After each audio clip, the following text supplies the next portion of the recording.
अस्सलाम वालेकुम and welcome back to the Black Beard English linguistic and literature. उम्मीद आप सब खैरियत से होंगे। So today we are going to learn about a new poem by W H Auden, Night Mail, which is a metaphorical poem. As जो Auden थे वो भी एक मेटाफोरिकल पोइट थे, so usually they use to write metaphorical poetry. So, while depicting our own society, they wrote this poem.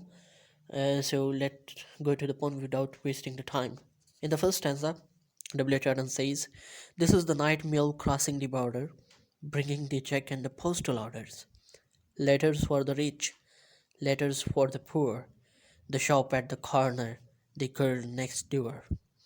First stanza में W H Ardern कहते हैं कि डाक गाड़ी जो कि नाइट मेल है, ये बॉर्डर क्रॉस कर रही है एंड ये पोस्टल ऑर्डर्स और चेक लेकर आ रही है। ये गरीबों के लिए भी लेटर्स लाती है और अमीरों के लिए भी लेटर्स लाती है। ये कोने वाले शॉपकीपर के लिए भी ख़त लेकर आती है और हमसाए में रहने वाले लड़की के लिए भी ख़त लेकर आती है। मतलब ये किसी में कोई डिफरेंस नहीं करती, किसी में कोई फ़र्क नहीं रखती, सब के लिए काम एक जैसा करती है। So in the second stanza Auden tries to say, pulling up Bithawk a steady climb, the gradients against her but she's on time, past cotton grass and moorland boulders, showering white steams over her shoulder. So इस stanza में Orton कहता है कि बिटाक की चढ़ाई चढ़ते हुए, जो कि एक मुसलसल चढ़ाई है और चढ़ाई इसके अगेंस्ट है, इसके मुखालिफ है, लेकिन फिर भी ये वक्त पे पहुंचती है। ये अपनी मुश्किलात को नहीं देखती, उनका कोई बहाना नहीं बनाती या कोई एक्सक्यूज़ नहीं देती। ये सब कुछ होने के बावजूद भी अपने टाइम पे पहुंचती है। ये कपास के खेतों, घास के मैदानों और वीराने के गोल पत्थरों के करीब से गुजरते हुए अपने कंधों के ऊपर से सफ़ेद धुआं उड़ाते हुए गुजरती है। सो लास्ट जो लाइन है, शोरिंग वाइट स्टीम ओवर हर शोल्डर, इसका ये मतलब है कि वो शोल्डर पे से वाइट धुआं उड़ाते हुए गुजरती है। So in the third stanza Auden says, snorting nicely she passes, silent miles of wind bent grasses burst on their heads as she approaches, stare from bushes at her black faced coaches.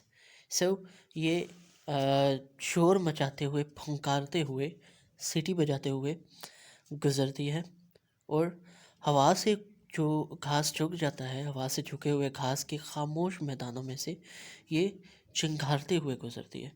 सो जो ही ये पहुंचती है उन मैदानों के पास से, तो करीब आते हुए जो परिंदे हैं अपने घोंसलों से, झाड़ियों से सर उठाते हैं और वो इसको देखते हैं।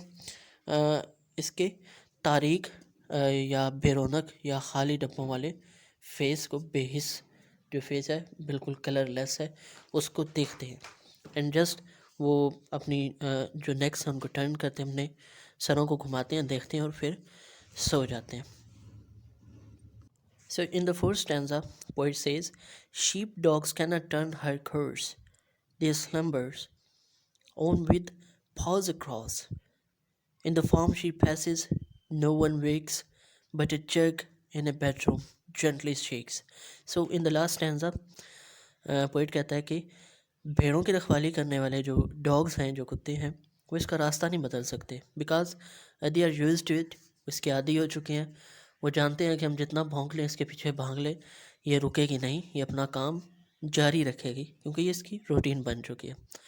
और वो इसी तरह अपने पंजे फैलाए लेटे रहते हैं। तो स्लिम्बर ऑन विद पॉज अक्रॉस, जैसे अमूमन डॉग्स करते हैं, अपनी टांगें सीधी करके और पंजों को फैला के सोए रहते हैं।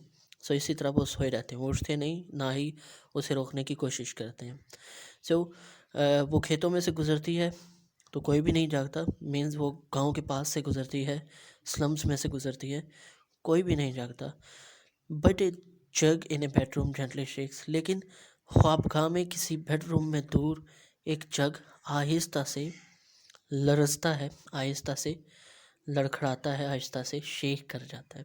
So this is the pome. अगर हम इसे मेटाफोरिकली देखें, so it is the symbol of those people who do not see on the people those who are trying to stop him. So ایسے لوگ ان کے بارے میں لکھی ہے جو اپنے مقصد تک ہر حال میں پہنچتے ہیں. جسٹ لائک نائٹ میل، وہ کبھی بھی رکتی نہیں، وہ یہ نہیں دیکھتی کہ میرے راستے میں کیا آ رہا ہے، وہ اپنے ٹائم پہ پہنچتی ہے اور وہ سب کو برابر جو ہے سب کے لیے کام کرتی ہے. وہ کسی میں کوئی فرق نہیں کرتی. اس کی نظر میں انسان انسان ہے، اس کی نظر میں امیر غریب کا کوئی فرق نہیں ہے. سو اس کی طرف لوگ دیکھتے بھی ہیں. وہ مختلف رستوں سے گزرتی ہے، مختلف جگہوں سے گزرتی ہے، لوگ اس کو دیکھتے ہیں بٹ اس سے انسپائر نہیں ہوتے. لائک برڈز کا ریفرنس دیا گیا یہاں پہ. برڈز دیکھتے ہیں جب وہ آتی ہے اور اس کے خالی ڈبوں کو دیکھتے ہیں اور اپنے فیسز کو ٹرن کر لیتے ہیں. اور جو ڈوگز ہیں، ڈوگز یہاں پہ ان لوگوں کا ریفرنس دیا گیا جو کام میں رکاوٹ بنتے ہیں، جو روکنے کی کوشش کرتے ہیں. سو اب وہ بھی تھک چکے ہیں، وہ جانتے ہیں کہ یہ ایک مضبوط دل والا آدمی، اس کے ارادے پختہ ہیں، تو اس کو روکنے کا کوئی فائدہ نہیں ہوگا کیونکہ یہ رکے گا نہیں. سو وہ بھی اپنے پاؤں پھیلائے سوئے رہتے ہیں. تو یہ ہر طرف سے شور مچاتی گزرتی ہے، اپنا فرض پورا کرتی ہے بٹ کوئی بھی اس سے انسپائر نہیں ہوتا. لیکن ایک جگ جو کہ ایک بیڈ روم میں پڑا ہے وہ جینٹلی سا شیک کر جاتا ہے. سو جگ ایک ریفرنس ہے اس چیز کا کہ کچھ لوگ سوسائٹی میں ایسے ہیں جو کہ بہت کم ہیں جو ترقی کرتے انسان کو دیکھ کے انسپائر ہوتے ہیں اور وہ بھی اس کی طرح ترقی کرنا چاہتے ہیں. سو دس واز دا پوم. اگر آپ کو پوم اچھی لگی ہو، ویڈیو اچھی لگی ہو، پلیز اپنے فرینڈس سے شیئر کریں.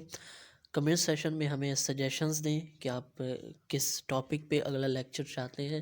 سو subscribe the channel and click on the bell icon. Thank you so much. Allah حافظ.